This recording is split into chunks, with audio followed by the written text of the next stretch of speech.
please, I should say, hello there. Please do not forget that there is no peace in Gaza still, and the genocide and ethnic cleansing still continues there and in the West Bank. Don't forget the children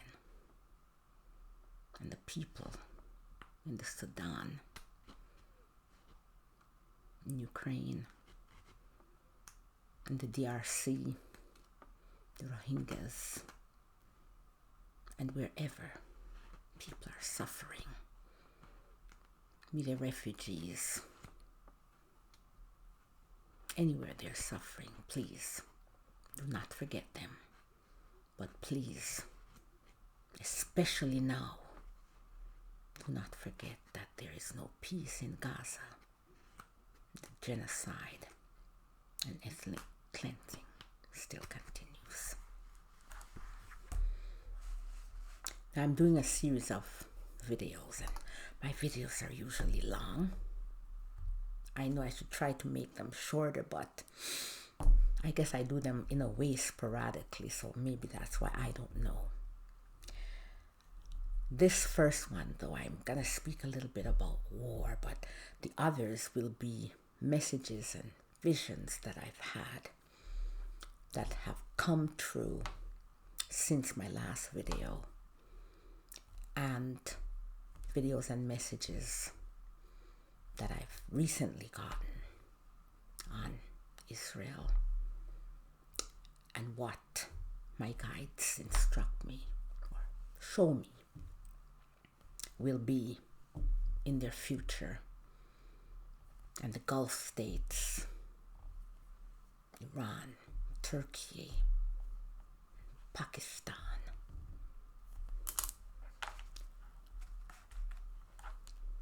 Well, let me begin now. We see that the first massacre carried out by Israel and America in Iran was that of more than 160 little girls when these miscreants bombed their school. Then they bombed the gymnasium with girls playing volleyball. And I like to read because I don't like to forget anything, and sometimes I'll stop reading and then just add a little bit more. They then killed the 14-month-old Zara, the granddaughter of the Ayatollah Khamenei. These miscreants are all members in the Epstein class, especially the leaders, who saw nothing wrong in molesting, assaulting, torturing children, especially girls, but I guess there were boys as well. They have been butchering or have been complicit in the butchery of tens of thousands of children and babies for more than 2 years in Gaza and the West Bank, and some of them have been fomenting strife and enabling another genocide in Sudan. And I name Israel as one of them. We should then not be surprised that their opening salvo would be the killing of children, little girls, truly monstrous human beings, devoid of humanity, morally bankrupt. These are the leaders of the West. That includes Israel, for it is a child, like America, of Britain, including as well the technocrats and big business, the now completely naked pretenders of the throne of virtue. Just because they say so that they're guardians of Western civilization doesn't make it so. Israel always targets children and babies. That's a fact. The facts stand for themselves. They call them, especially Palestinian children, little snakes. They are now targeting schools and hospitals in Iran. Imagine that. To deny a future to the children. So a man soweth, so shall he reap. Unintended consequences will also play out in Israel. I have listed those in my books, some of those unintended consequences. Indeed, the Israelis and American and European Epstein class, as they say, were and are birds of a feather that flock together. And that also goes for the whore of Babylon, the chaos agent, the man with the cloaca mouth, the reincarnated Nazi, Ernst Röhm. See my book, The Golden Calf. That is not even real gold, according to my guides. This is how they framed it. But fake gold. And those for whom so many are being sacrificed, using the faith and purse of the military of America as private bodyguards and security firms to steal the resources of others, socializing the losses for the American people, privatizing the gains for these earthly gods. That's what they consider themselves as, earthly gods. They have yet to learn. Lay not up for yourselves treasures upon earth, where moth and rust doth corrupt, and where thieves break in through and steal. That's Matthew 6, verse 19, if you know the Bible. We have only to look in a junkyard or the garbage dump to make sense out of that advice. Now, I would just add here, I subscribe to no religion, but I know the Bible. I started reading it from cover to cover in a competition with my brother, who was 1.5 years older than I was, and we read it and understood it from Genesis to Revelations when I was 4 years old. So I know it. I'm not an expert, but I know enough. And I say to the sanctimonious Zionist Christians who support the human sacrifices of the children so that they can accelerate the second coming of Jesus the Christ, I say to you, Christians and Jews, Zionist Jews and Christians, well, you know, the Zionist Jews, yes, the greater Israel, when they will subjugate everybody, and the Zionist Christians, when all the Jews gather in Israel and Israel becomes one again, then those who don't convert to Christianity, I guess they'll burn or whatever will happen to them, and then Christ will come. What an illusion. Now, these Zionists, both Jews and Christians, they invoke divine right to usurp, steal, and dispossess people who they view as subhumans. Dispossess them of their lands and possessions by any and every means possible, including enslavement, displacement, murder, and unimaginable atrocities to realize their agenda of domination and break the commandments to which they should adhere in their belief systems. Let us consider the following commandments. Thou shalt not kill. Thou shalt not steal.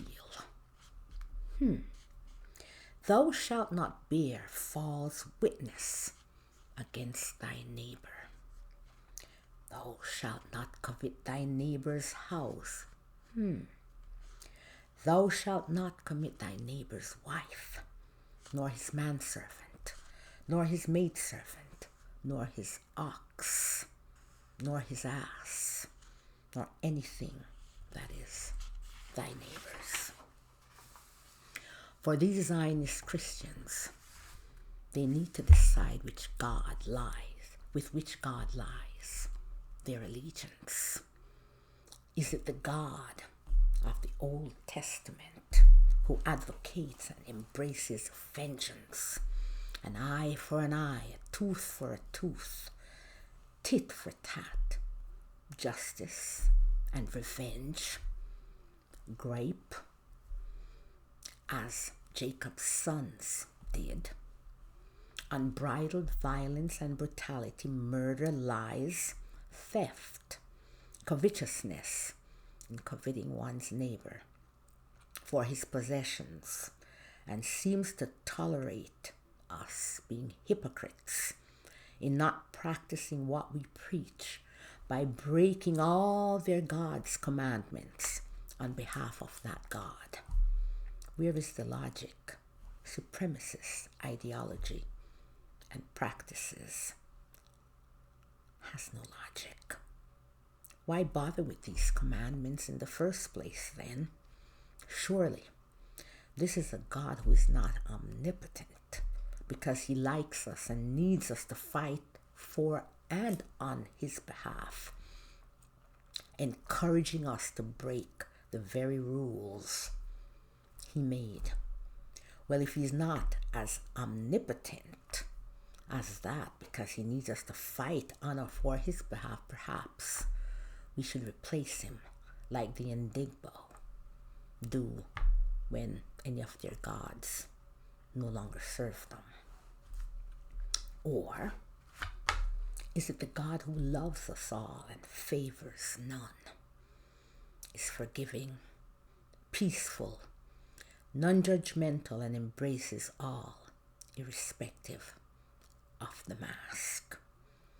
This is the omnipotent God, espoused by one of his children, our brother Jesus the Christ, who needs no one to fight for or on his behalf. It cannot be both Zionist Christians. It has to be one or the other. God the Creator. That's something that is greater than us.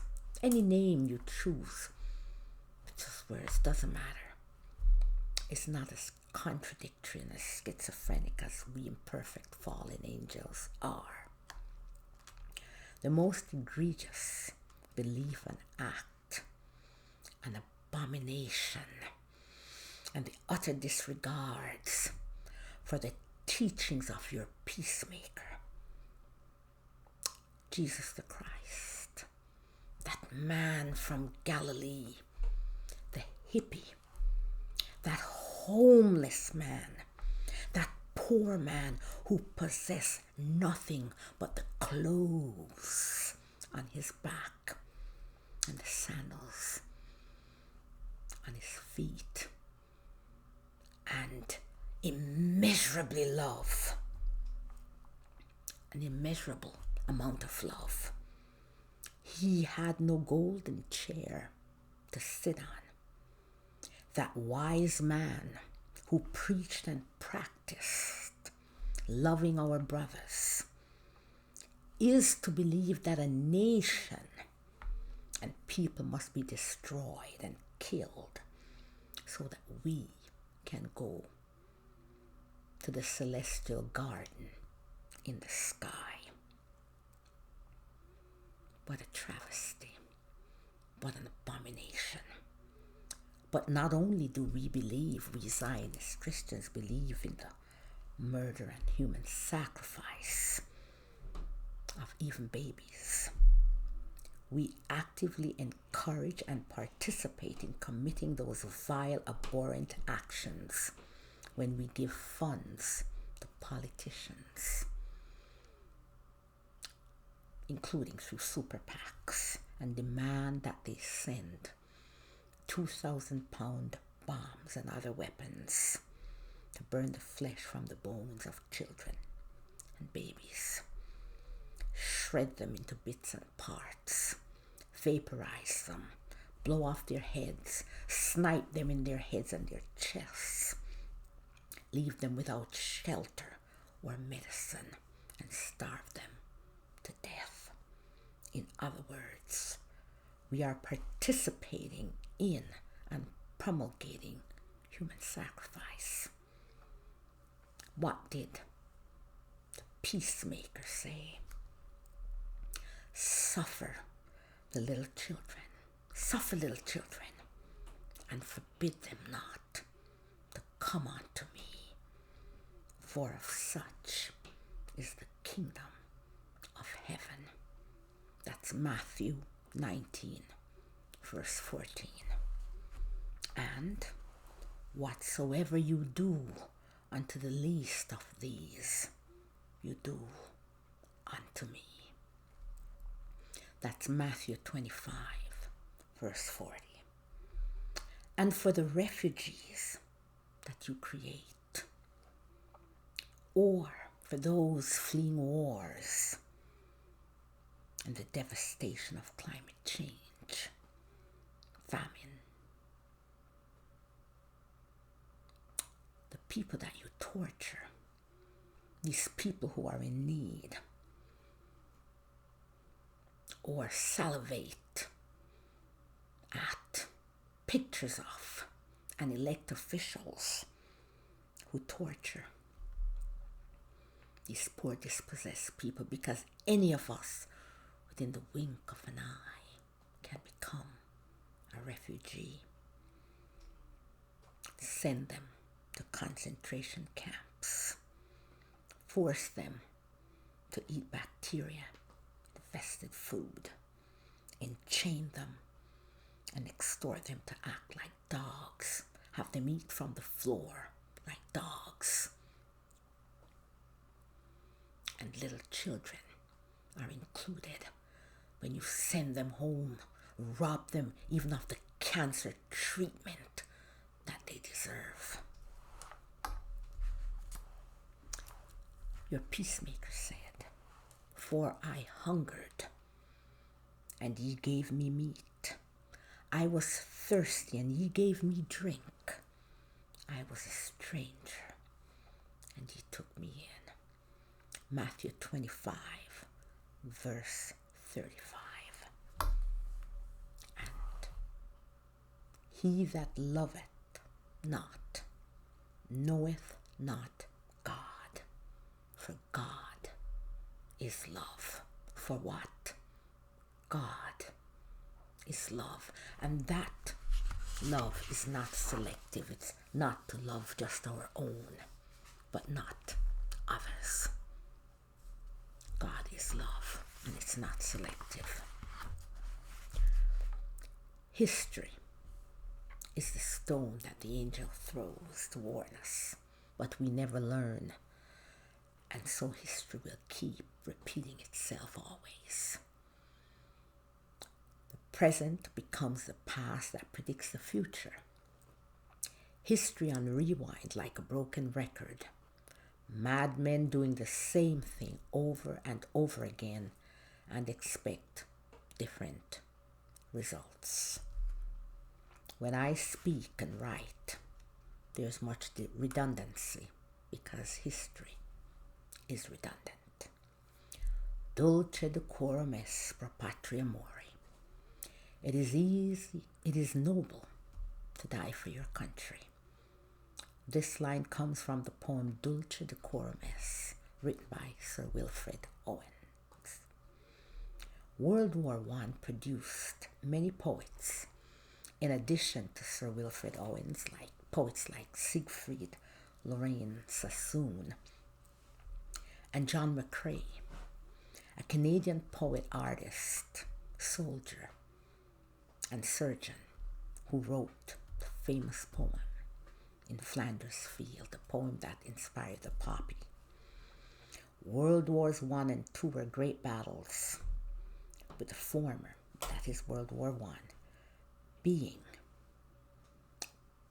a watershed moment, one of those great events of significant emotional events that would awaken the conscience of a large part of the world because of the sheer horror caused by the new weapons like rapid-firing machine guns developed with the new technology possible during the Industrial Revolution that were developed and sold to all sides with the only concern being profit.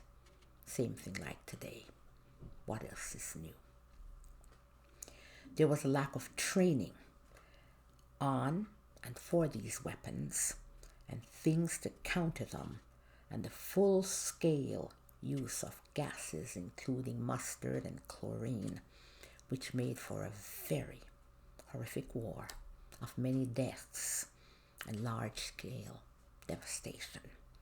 Chemical weapons have been used for millennia, but not as it was in World War I. With all this new technology available to all sides, the war lasted longer than anyone expected and became a war of attrition. Well, most wars, we're told, will only last days, weeks, maybe months, but they never do. They always go on for years. What else is new? History, a broken record on rewind. The horrors of the trench and gas warfare elicited poems, such as the ones I stated above.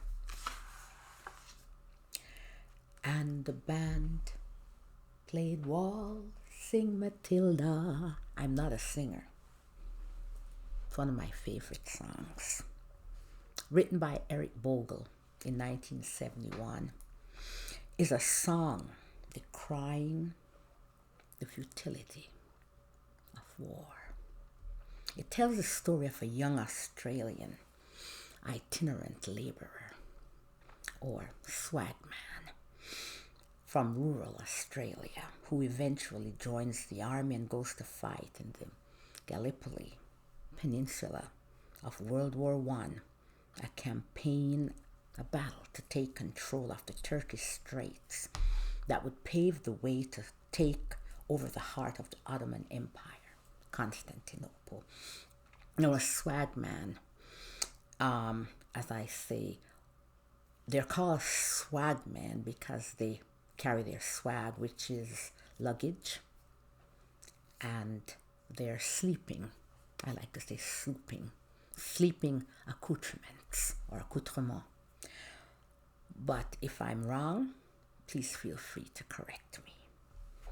This young man with other soldiers, so I said he joined the war. Now this young man with other soldiers on the ship departs Australia with much fanfare of crowds waving flags and of course the band playing Waltzing Matilda. However, it is an entirely different story. I think it's 10 weeks when he returns, crippled, along with others, the legless, the armless, the blind, the insane. All of them carried down the gangway. There was no cheering, no more flag waving, no bands playing. Just people looking on in silence and then turning their faces away. With each annual parade, there are fewer crowds cheering, watching the parade go on. I think it's the Anzac Day or something like that. And fewer veterans marching. And he can't march because he's crippled, so he watches from his porch.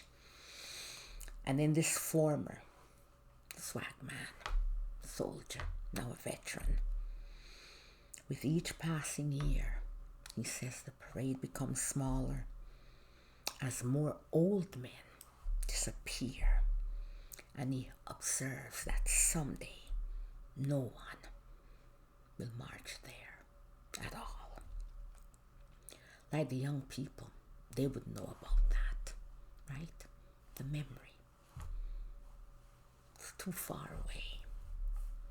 Wonders, what was the purpose? Dulce DECORUM pro patria mori. That is the big lie of most wars, especially wars of choice. This intangible thing, this big lie, is fed to the poor and not so powerful by those with the power, the powerful people. The poor and the not so powerful sacrifice their tangible bodies for an intangible thing, the big lie, while the powerful reap the tangible loot of war. This is what we're actually hearing from the powerful today as they wage a reprehensible, illegal, and immoral war on Iran, the great Persia, as my guides often say, because some of them, they did live in the great Persia, as I did at one point. These warmongers, miscreants, and supremacists have been uttering these very words, that it's noble to die for your country or for some cause. This war that they wage against little girls, we can tell what kind of war and what kind of atrocities they are about to commit.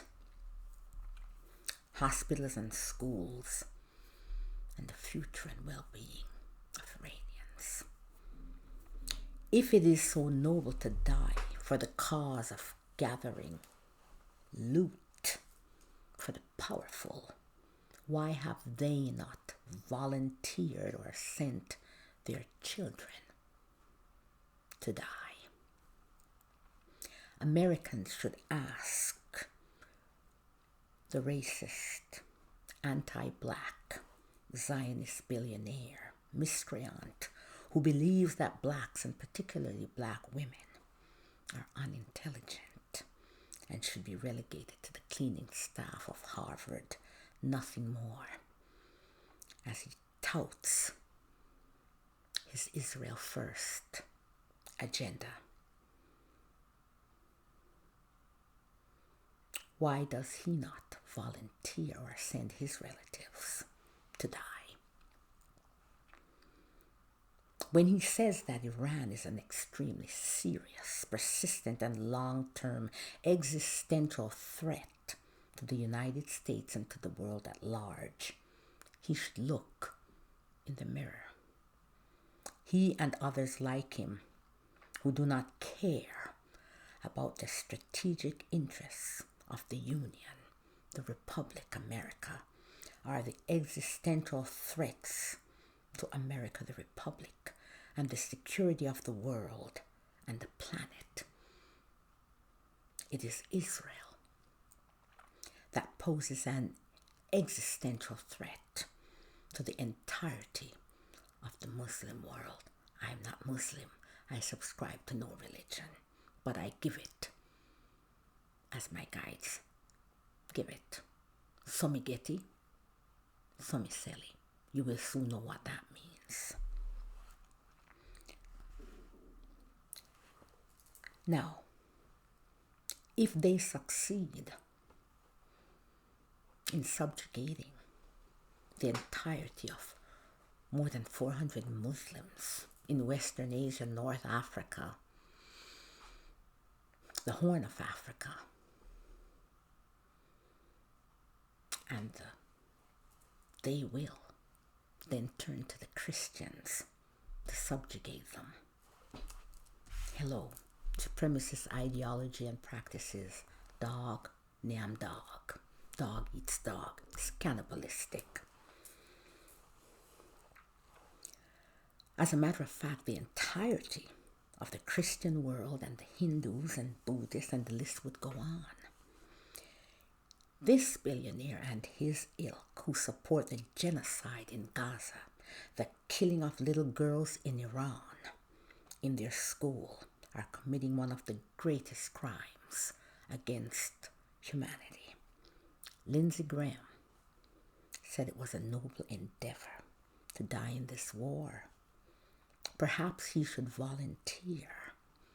One less miscreant warmonger might make for a peaceful world, a more peaceful world. Tongue in cheek.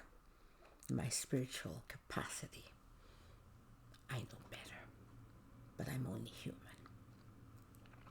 And of course, the whore of Babylon, the chaos agent, according to my guides, they know how to roast people. And I did my roasting. Yeah. The golden calf, but the gold is not even real, but fake, who sits at the head of the American Manchurian regime in the sense of the Manchurian candidate regime, should send his children to die for a noble cause that will enrich them even more. I had to say something about that because I detest war with passion and what it does, especially the children. My name is Winifred Davis. I have been a shaman, psychic medium, traditional and spiritual counselor and healer for the past 37 years. Please remember that I'm not here to lead anyone. I don't wish to lead anyone, and I don't want anyone to lead me. I'm just a vessel, a messenger delivering messages from the collective, which includes my guides. I am fulfilling my soul, self-soul contract, and at the same time, my Neptunian journey. I have stepped out from the shadows. I don't even like taking pictures, and I've said that in I think it's my 8th video, the first in that series. I'm a secretive person, and that is good for my vocation because confidentiality is required. I do not wish to convert anyone. I don't want to proselytize. I have a belief system. I'm not religious. And that is, I believe in reincarnation, the truth that is reincarnation, and its many facts. Each man must evolve according to his own light. The history of my many karmic journeys, rife with betrayals that have cost my life, and too many of them have made me very secretive, solitaire. Part of my soul contract is to serve as living proof and testament to a lot of those truths, a lot of those facts, I should say. I am a free spirit. I am a peacemaker. But in this world of imperfect men, a world of gray, we have to carry the carrot and the stick. I am an idealist, but I'm also a pragmatist. I don't view the world through a rose-colored lens. And so, sometimes, as last resort, when we have to use the stick, we should use it. Please do not interpret freely what I say. Say exactly what I say. If you do not understand, please send me an email or ask in the comments below. Because I might tell you about a fish in a little aquarium, and by the time the 10th person hears it, it's become an enormous whale. And a whale is not a fish in a vast ocean, which is certainly not a tiny aquarium. And if I say blue, I mean blue. I didn't say sky blue. I didn't say turquoise. I didn't say royal blue. I said blue that should cover all the shades. I cannot be bullied. I know who I am and why I am here. So, instead of bullying anyone, we should help someone, maybe an elderly person with their snow, cleaning their snow, doing shopping for them, or time, money, food to a food bank. Now, I was lucky enough to have had the pleasure of knowing my great-grandmother Ella when I was a little girl before I migrated to Canada at 10 years old.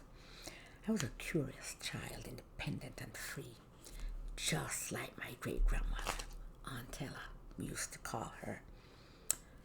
And her only child, my grandmother, Sabelle, who rode her stallion, Pringle, without any saddle. She rode it astride. She, like her father, was a lover of horses. He was a merchant and planter, a descendant of one of the Anglo-Norman families of the 14 tribes of Galway Bay in Ireland. He was an independent man. My grandfather, my maternal grandfather, so my grandmother's father, so that's my great-grandfather. He was the one descended from the Anglo-Normans in Ireland.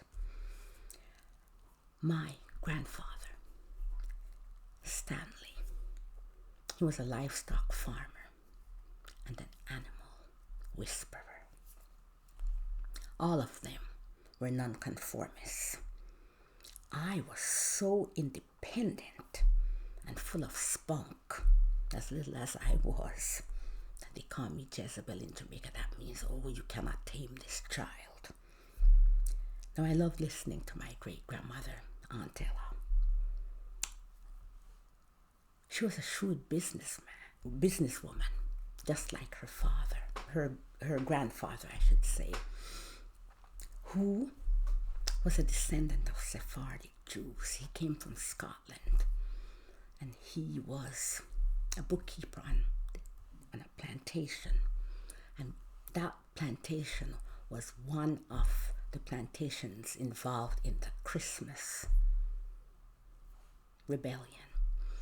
That would be the last rebellion, slave rebellion, in the British Empire, and the rebellion that was the final nail in the coffin of slavery in the British Empire.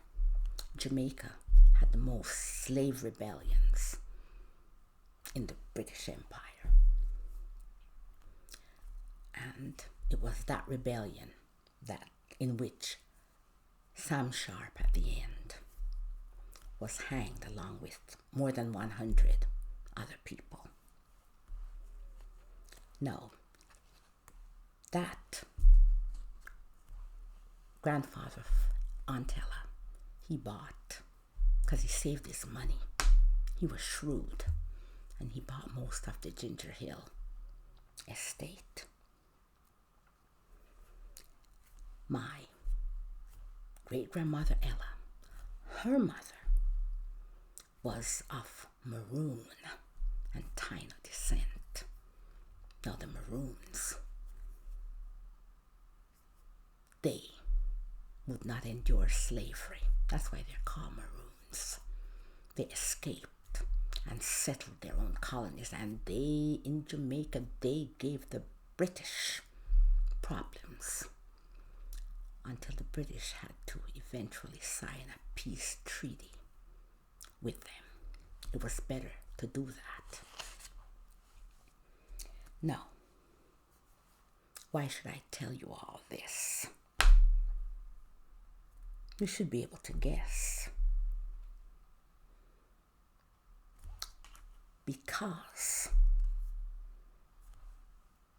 I chose to share this current lifetime with them. Why? Because they would nurture and not stifle my free and independent spirit that was necessary to fulfill my soul purpose, especially delivering messages the way I do. They were nonconformists, all of them. And only them could tolerate a child that earned the name Jezebel. As little as I was, I asked many questions. I am the family historian, knowing more than what other members of the family knew or know, even older members.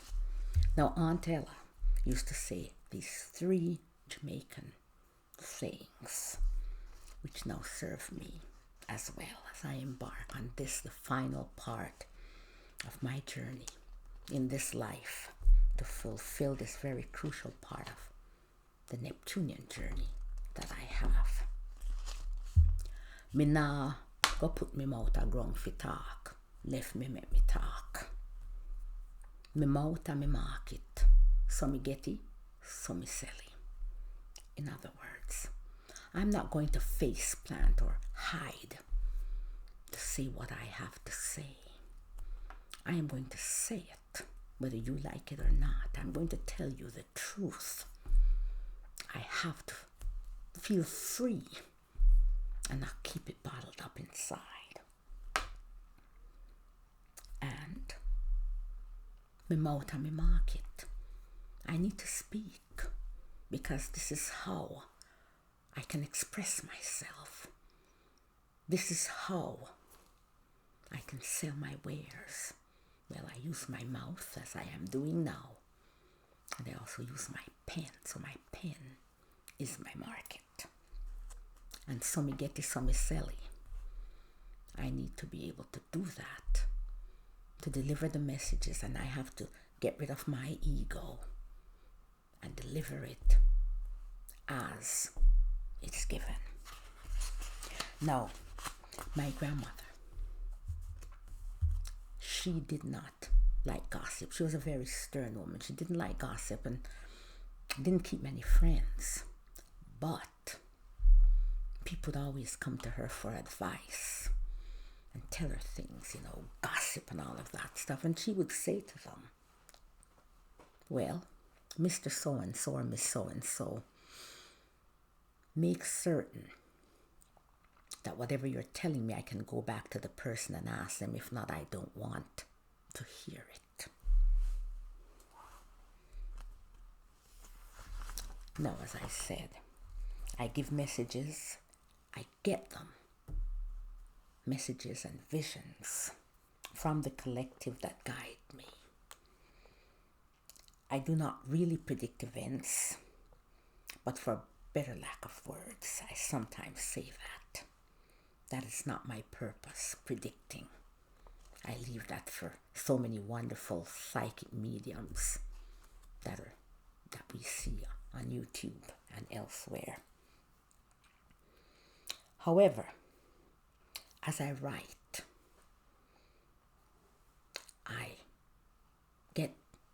I write in, one would say, messages, and they pan out. They're accurate. So that's the way it is. Now, you may check out some of these predictions on my YouTube channel, the 1 to 7. Okay? And videos 1 to 7. The last time I published a video was, uploaded a video was about a year ago. Now, these predictions, messages include the horrible events of October 7th in Israel, including the pickup truck that carried some of the hostages into Gaza, and the number of people killed in that incident, they gave me a few hours after the incident occurred. And I have to say, no matter what excuse or reason, children, civilians, non-combatants should never be harmed or killed. No. To never be made unalive. I also predicted the assassination of Nasrallah, and where Netanyahu was when he gave the orders to drop the bomb on him. I saw the attack on Iran last June, almost 1 year before, how it would unfold from where the spies that had been on the ground for a while would activate, where they would go, and the list goes on. And all these are memorialized as proof. What would happen to Joe Biden, that he would not run again, and that Netanyahu would stomp on his fingers. Joe Biden, the picture that my guide showed me, he was hanging on a ledge on the 99th floor, and those fingers of his hanging on to the ledge was saving him from gravity. And Netanyahu stomped on them, and he cut the rope on which he had Joe Biden dangling. And weeks before the release of Julian Assange, I traveled to North Mariana Island, and I saw him disembark the airplane, get into a vehicle, dressed in jeans and a blue shirt. I think the cuffs were rolled up. I witnessed a few nights before the helicopter crash with the president and foreign minister of Iran in the mountains. And as I stood, and I was standing in the Israeli Knesset, but I could see outside, up in the air, and I wondered, that mountain, how could anyone get up there? And then mobile staircase came down, and that represented the help of the Akinci drone that Turkey provided to help Iran get access to the crash site. This whole scene I witnessed, because the weather was bad, this whole scene, as I said, I witnessed while standing in the Israeli Knesset. And I leave it at that. The list is never ending. As I said, they're in all my writings, in all my books. I make long videos, I guess because, as I said before, because I'm doing other stuff, so I'm not very consistent. Okay, now I know that I'm not perfect. I have many blemishes, and I know the history of my soul, and I know why I am on earth. That's part of my vocation. And throughout my different lifetimes, I've walked a mile in many shoes, including the current one. I've committed many spiritual mistakes. In some of them, gross ones, gross mistakes. But I have also endured many arduous journeys, including in this one, on my road to try to bring equilibrium to my soul. I still have a ways to go, but it is from all these arduous journeys, all these spiritual mistakes, can now speak with moral clarity. I hate to use the word moral, but with clarity. Let me put that, with clarity. Not being afraid, or in my great-grandmother's words, me now go put me mouth a ground fi talk. Left me, make me talk. I believe in the truth. We are not entitled to our own facts.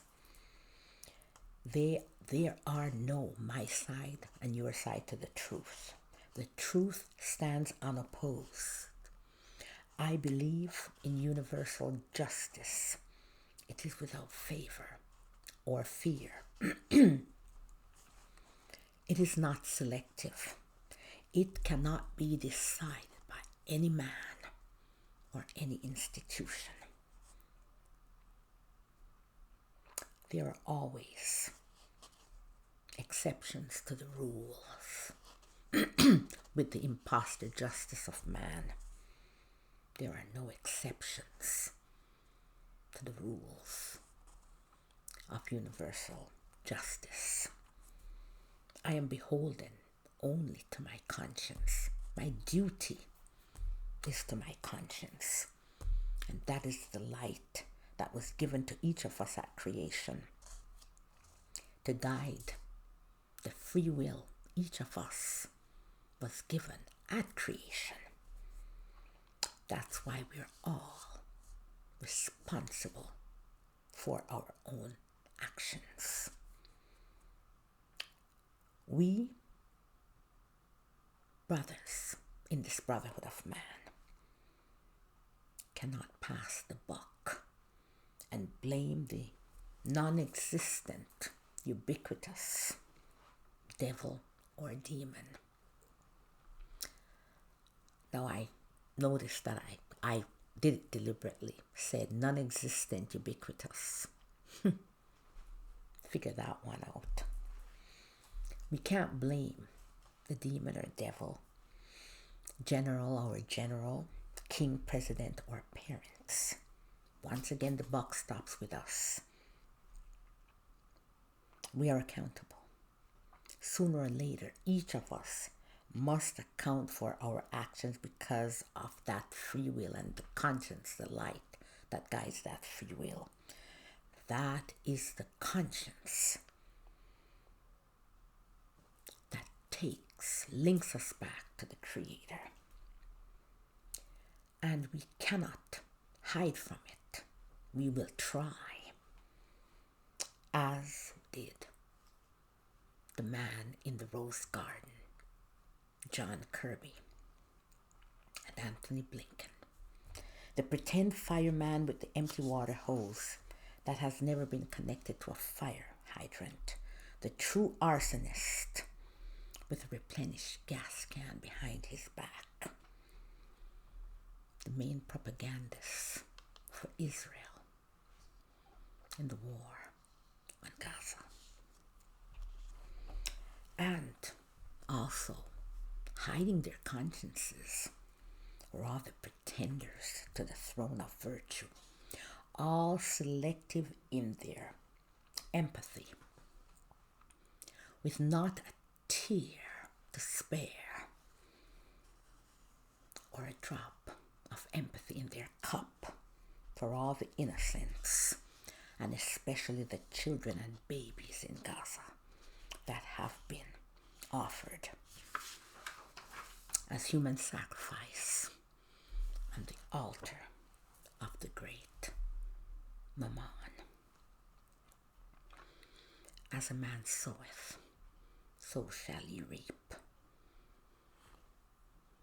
None would bring the vampire of revenge with its loyal foot soldiers, followers, and spectators, all scavengers, hyenas, jackals, and vultures, dressed in their suits, uniforms, dresses, t-shirts, and jeans, awaiting the carrion from the human sacrifice. All were and still are complicit in genocide that still continues in Gaza, perpetrated by Israel. All of them, once again, pretenders to the throne of virtue. When we light or help fan the out-of-control fire that is revenge, its flames eventually consume us. I did pose the question in a past video. The big boys and the big girls. The golden opportunity. Written in January 2024. Who will bring Benjamin Netanyahu to heel? He's the only one that really benefited from all this. You know, when life serves you lemon, you make lemonade. And if you read that essay, and it's uploaded as well, then you will understand. He's the only one who's come out ahead so far. Supremacist ideology and practices always overplay their hand. And it is a suicide cult of death and destruction. Israel is a poster child for supremacist playbook, with all the boxes ticked off. Not even the Nazis ticked off the boxes, all of them. Here we go again. History on rewind. And with that, I end this first video. There are 3 more to go, and I'm sorry I've made them so long, but it's been quite a while. But you can take your time and listen to them. I think they're worth listening to. So I will see you in the next 3 ones. Hopefully they won't be as long as this one, but something tells me they might be.